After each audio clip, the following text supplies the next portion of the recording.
Hi everyone, this is Veronica. आज का जो टॉपिक है बेसिकली एक कंट्रोवर्सी के बारे में हम बात करेंगे। वो ओलंपिक्स शुरू होने वाले हैं। अब जो ट्रांसजेंडर ओलंपियंस हैं वो इस बार पार्ट ले रहे हैं। अब उनको लेकर एक कंट्रोवर्सी जनरेट हुई है कि क्या ट्रांसजेंडर्स ओलंपियंस जो हैं उनके पास कुछ एडवांटेजेस हैं। यहाँ पे हम फिजिकली बात कर रहे हैं जिन गेम्स में वो पार्टिसिपेट करेंगे। तो डिटेल में इसके बारे में जानने की कोशिश करते हैं। आपकी कोई भी क्वेरी हो आप उनसे कनेक्ट कर सकते हैं, because I feel together we can make a huge difference. चाहे फेसबुक पे, इंस्टाग्राम पे या टेलीग्राम पे, पीडीएफ जो है वो आपको सिर्फ और सिर्फ मेरे टेलीग्राम चैनल पे ही मिलेगा। अब टोक्यो ओलंपिक्स की बात करें तो कब शुरू हो रहे हैं? 23 जुलाई, ये 2021 में हम बात कर रहे हैं।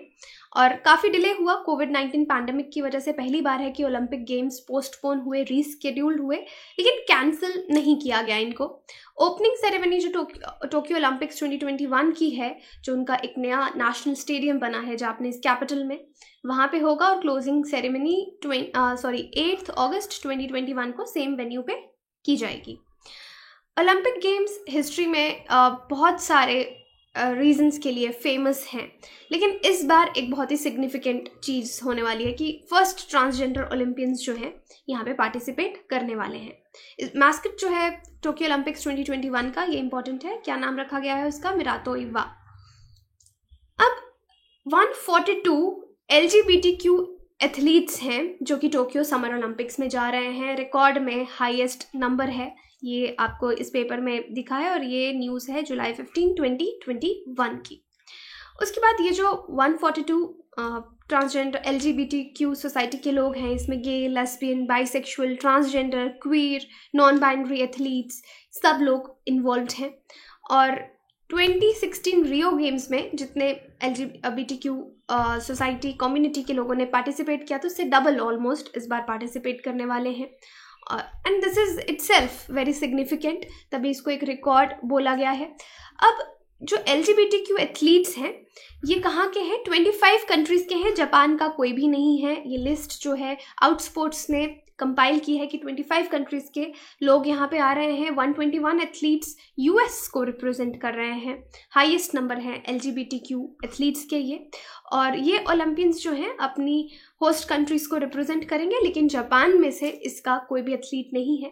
न्यूजीलैंड की हैं ये लॉरेल हबर्ड, जो फर्स्ट एवर ट्रांसजेंडर एथलीट बनेंगी जो कि ओलंपिक्स में पार्टिसिपेट करेंगी। तो यहीं से ये कंट्रोवर्सी भी शुरू हुई है। इनको सिलेक्ट किया गया है वुमेन कैटेगरी में वेट लिफ्टिंग टीम में टोक्यो 2021 ओलंपिक्स के लिए। इनका सिलेक्शन प्रॉपर जो भी इन्होंने रूल्स रखे हैं, गाइडलाइंस रखे हैं, रिक्वायरमेंट्स रखे हैं, जिनको रिसेंटली मॉडिफाई भी किया है, इसके बारे में मैं बात करूँगी। पहले जो है ये हबर्ड, ये मेन इवेंट में पार्टिसिपेट करते थे। Okay, because he was born as man, लेकिन 2013 में ये एज अ ट्रांसजेंडर रजिस्टर किया। ओके, तो अब ये विमेन कैटेगरी में वेट लिफ्टिंग जो है वो करेंगी। हबर्ड की बात मैं यहाँ पे कर रही हूँ कि इससे पहले मेन इवेंट्स में पार्टिसिपेट किया करती थी, लेकिन अब ये transgender as a transgender women category में 2013 में पार्टिसिपेट करेंगी। अब IOC ने जो रूल्स हैं ट्रांसजेंडर, क्योंकि देखिए अगर आप ओलंपिक्स में या किसी भी गेम में देखेंगे तो रूल्स रहते हैं कि वेट की कैटेगरी रहेगी, एज की कैटेगरी रहेगी, सेक्स की कैटेगरी रहेगी कि मेल है फीमेल है। तो इस तरह से कैटेगरीज में ही लोग जो इक्वल होते हैं उनको पार्टिसिपेट करवाया जाता है। ऐसा नहीं है कि कोई वुमेन जो है वो मेन के साथ compete कर रही है, ऐसा नहीं है। डिफरेंट कैटेगरीज पे ये बेस्ड है स्पोर्ट्स। IOC के जो रूल्स हैं ट्रांसजेंडर एथलीट्स के लिए इस बार वो चेंज हुए हैं कि यहाँ पे सर्जरी की ज़रूरत नहीं है। देखिए किस सर्जरी की बात हो रही है कि सपोज कोई इंसान he is born as male, लेकिन later he identifies himself as a she, as a female. Okay, तो बाद में वो ट्रांसजेंडर हो गए, अपना जेंडर चेंज करवाएंगे, तो ये सर्जरी है एनाटॉमिकल सर्जरी, कि वो अपना जेंडर चेंज ऑपरेशन जो है, सर्जरी जो है वो करवाएंगे। हार्मोन थेरेपी के लिए जाएंगे ताकि वो एक प्रॉपरली फीमेल बन सके, because they identify themselves with females rather than male. जैसे बायोलॉजिकल उनका जन्म मेल के तौर पे हुआ था।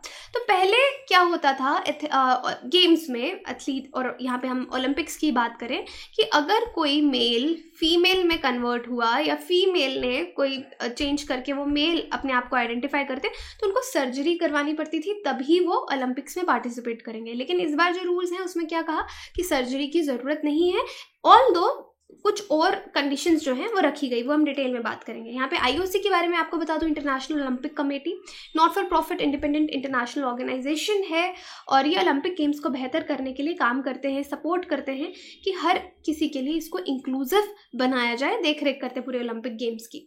अब ये नई गाइडलाइंस क्या हैं जो आईओसी ने अडॉप्ट की हैं? Transgender athletes should be allowed to compete in the Olympics or other international events without undergoing sex reassignment surgery. तो इस बार नए रूल्स में क्या है कि आपको सेक्स रीअसाइनमेंट सर्जरी करवाने की ज़रूरत नहीं है, जो कि पहले होती थी कि सर्जरी कराने की ज़रूरत होती थी। जो प्रीवियस आईओसी गाइडलाइंस हैं जिनको 2003 में अप्रूव किया गया था कि अगर कोई भी मेल फीमेल में ट्रांजिशन होता है या वाइस वर्सा तो उनको रीअसाइनमेंट सर्जरी करानी है और उसके बाद 2 साल तक हार्मोन थेरेपी भी लेनी है ताकि वो एलिजिबल हो सके compete करने के लिए। क्योंकि बायोलॉजिकल आपको मालूम होना चाहिए, मेल हार्मोन्स अलग हैं, फीमेल हार्मोन्स अलग हैं। तो इस तरह का अगर कोई ट्रांजिशन होता है तो मिनिमम 2 साल ये लेते थे हार्मोन थेरेपी के लिए, लेकिन अब ऐसा नहीं है, अब सर्जरी की ज़रूरत नहीं है। फीमेल टू मेल, अगर कोई फीमेल से मेल बना है ट्रांसजेंडर एथलीट तो वो मेन कंपटीशन में पार्टिसिपेट कर सकते हैं विदाउट एनी रिस्ट्रिक्शन, जहाँ पे फीमेल मेल में ट्रांजिशन हुआ है। और मीनवाइल अगर कोई मेल से फीमेल में ट्रांसजेंडर एथलीट्स ट्रांजिशन हुआ है तो यहाँ पे एक कंडीशन रखी गई है। Okay, again I am clearing you, female से मेल में हुआ है तो कोई रिस्ट्रिक्शन नहीं है, लेकिन मेल से फीमेल में हुआ है तो एक कंडीशन है उनका टेस्टोस्टेरॉन लेवल, क्योंकि टेस्टोस्टेरॉन लेवल से उनकी बॉडी के फिजिकल कंडीशंस पे फर्क पड़ता है। इसलिए यहाँ पे इसको एक सर्टेन लेवल, उनके ब्लड में एक सर्टेन लेवल तक ही ये हार्मोन होना चाहिए, तभी वो इस कैटेगरी में जो भी पार्टिसिपेट है वो कर सकते हैं। तो यहाँ पे कोई न्यू रूल्स के अकॉर्डिंग कोई भी एथलीट ट्रांजिशन हुआ है उसका, वुमेन का, उनको एक हार्मोन थेरेपी लेनी पड़ेगी ताकि उनके जो ब्लड है उसमें 10 नैनोमोल्स पर लीटर, जो 1 साल पहले तक, जब आपने पार्टिसिपेट करना है किसी गेम में उसके 1 साल पहले तक आपका टेस्टोस्टेरॉन लेवल चेक किया जाएगा, वो इस लेवल से नीचे होना चाहिए, तभी आप पार्टिसिपेट कर पाएंगे। तो ये चीज़ जो प्रीवियस जो मैंने आपको बताया रीअसाइनमेंट सर्जरी एथलीट्स को करनी पड़ती थी तो अब वो नहीं करनी है। अब यहाँ पे यही सवाल है कि क्या टेस्टोस्टेरॉन सफिशिएंट है?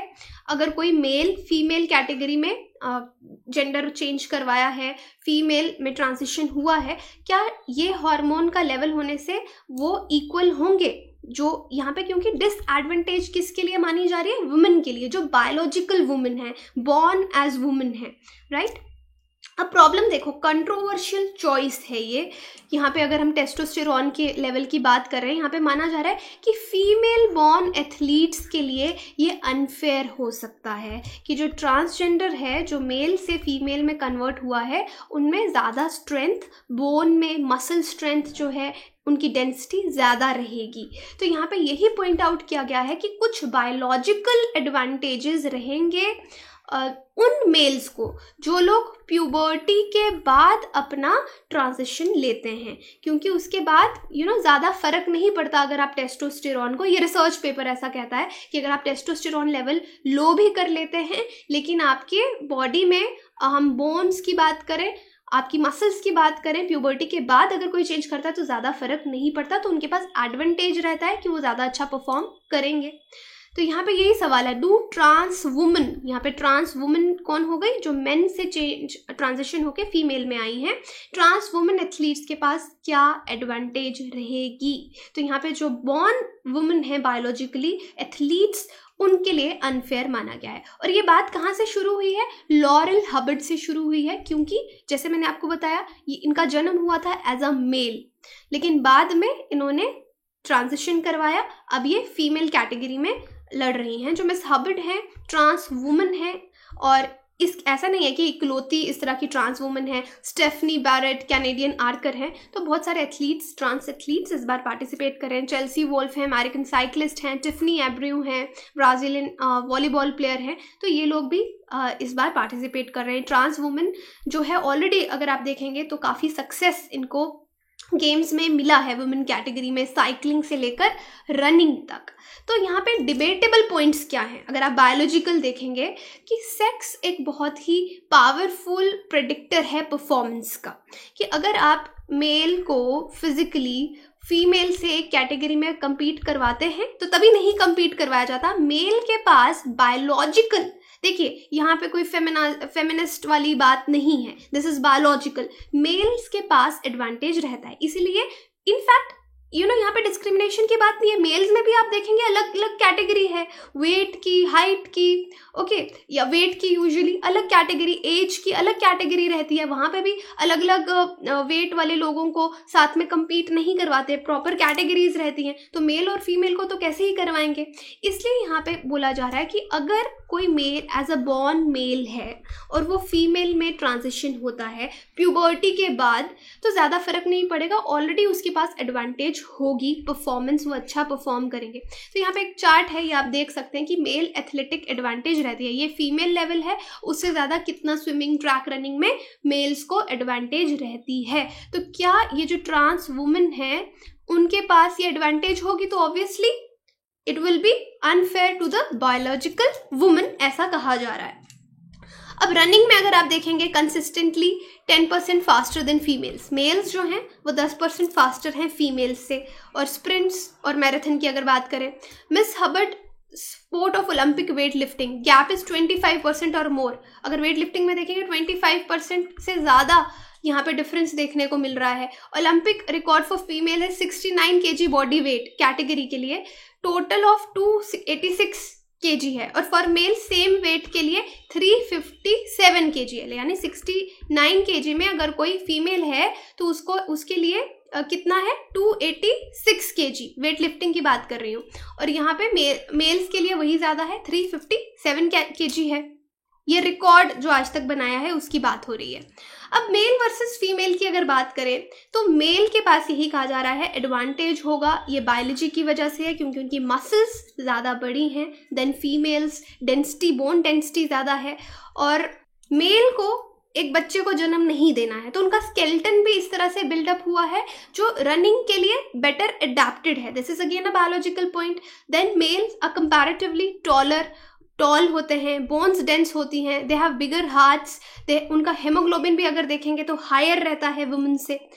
इसलिए यहाँ पे बायोलॉजिकल ही बात हो रही है, बायोलॉजिकल एडवांटेज की बात हो रही है कि ये जो एडवांटेजेस हैं ये सोसाइटल नहीं है, ये आपकी बायोलॉजिकल है, मेल प्यूबर्टी से रिलेटेड है, जिस टाइम पे आपका टेस्टोस्टेरॉन बनता है जो कि एक मेल सेक्स हार्मोन है। तो यहाँ पे सिर्फ टेस्टोस्टेरॉन को कंट्रोल करने से नहीं होगा, तो यहाँ पे इस एडवांटेज को रिमूव करने के लिए इन्होंने कहा कि हम टेस्टोस्टेरॉन को कम कर देते हैं, एक पर्टिकुलर लेवल तक ही रखते हैं। तो इसका क्या एडवांटेज है? अब एक रिसर्च पेपर है वो ये बोलता है effect on strength and muscle size was for smaller perhaps around 5% even more than a year of suppression, कि ज़्यादा फर्क नहीं पड़ता, सिर्फ 5% फर्क पड़ता है। ये 2 साइंटिफिक रिव्यूज़ हैं, और कुछ साइंटिफिक पेपर बोलते हैं कि मेल प्यूबर्टी के बाद जो चेंजेस आती हैं, चाहे उसके बाद आप ट्रांजिशन करवा लीजिए फीमेल में, लेकिन वो चेंजेस परमानेंट होती हैं, उसको आप कम नहीं कर सकते। और आप कोई भी हार्मोन थेरेपी करवा लीजिए, जो एथलीट बॉडी का साइज है आप उसको कम नहीं कर सकते, जो प्यूबर्टी के बाद चेंज हो चुका है।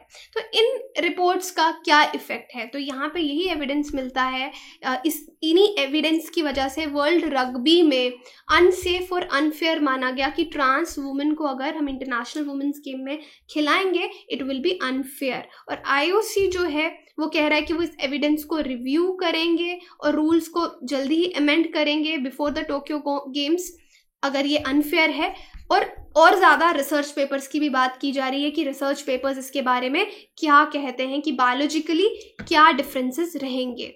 तो यही था पूरा कंट्रोवर्सी। आप यहाँ पे समझ गए कि ट्रांस वुमेन, अब देखिए इस चीज़ का अगर आपसे कहे, कुछ एक्सपर्ट्स से कहा गया कि क्या बेनिफिट होना चाहिए, तो उन्होंने कहा कि जो मेल कैटेगरी है उसको आप ओपन टू ऑल कर दो। अगर आपको इंक्लूसिवनेस ही रखनी है तो आप ओपन टू ऑल कर दो कि मेल कैटेगरी में कोई भी आके अपने आप को रजिस्टर, अगर वो सेट कंडीशंस पूरी कर रहा है तो कोई भी आके लड़ सकता है, लेकिन फीमेल्स कैटेगरी को रेस्ट्रिक्टेड रखो कि बायोलॉजिकल फीमेल्स ही उसमें जो है कॉम्पीट कर पाएँ।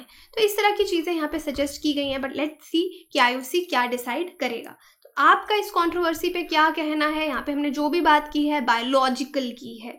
ये देखिए, ये आपका ओलंपिक फ्लैग है जहाँ पे आपको 5 इंटरलॉकिंग रिंग्स दिखती हैं ओलंपिक फ्लैग की, जो सिंबलाइज करती है 5 continents of the world link together in friendship. This is kind of sweet. अब यहाँ पे एक सवाल है आपके लिए। In which year were the Olympics games shown on television for the first time? पहली बार कब दिखाए गए थे? 1940, 1945, 1936, 1950?